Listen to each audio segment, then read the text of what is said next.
It's Wicked Wisdoms with Hillary Hurst, Episode 3.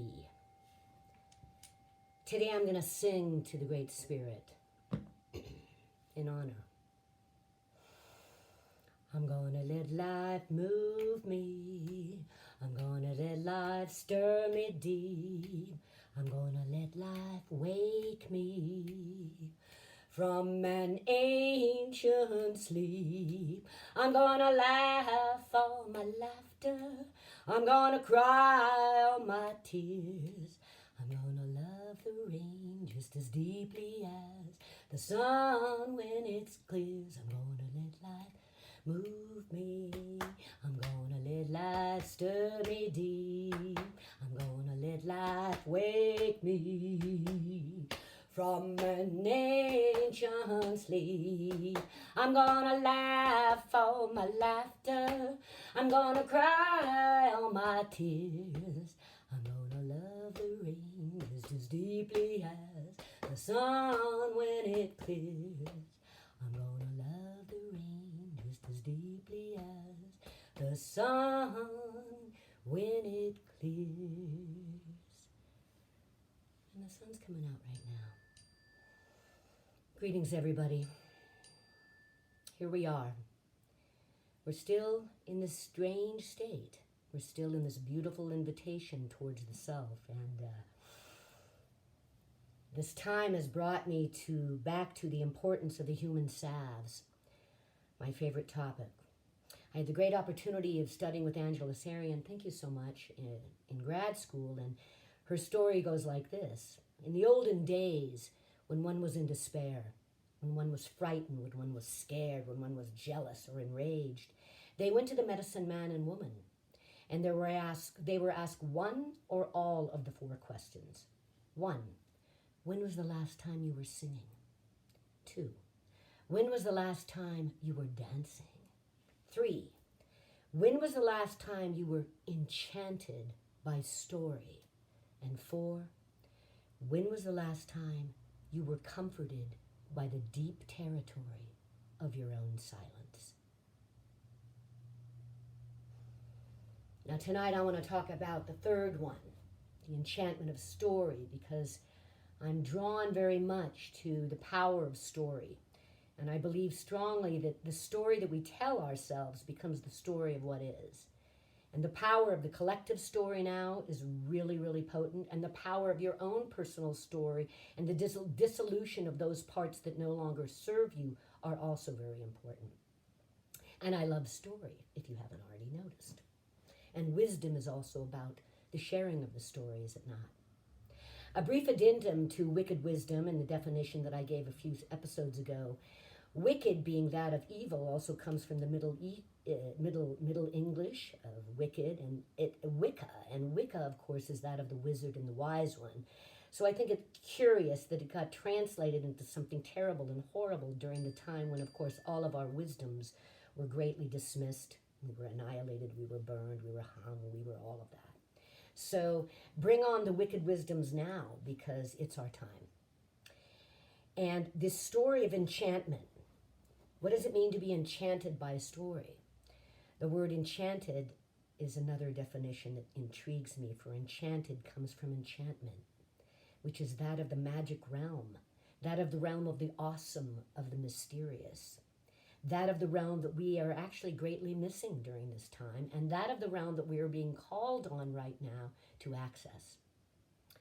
So, it reminds me of another story, a Zen story.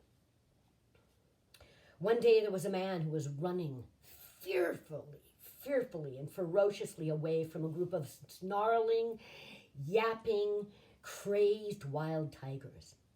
He was absolutely terrified. He was running for his life, and up ahead was a cliff, and he knew, oh no.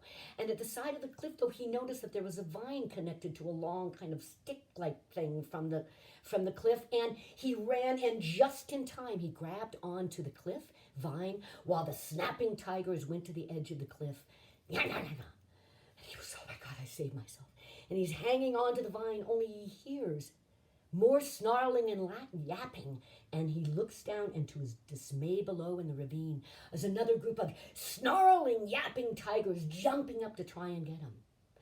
He's doomed and he knows this. And suddenly on the vine, he also sees two little gnarling mice gnawing at the vine. Surely doom is here. Surely this is it.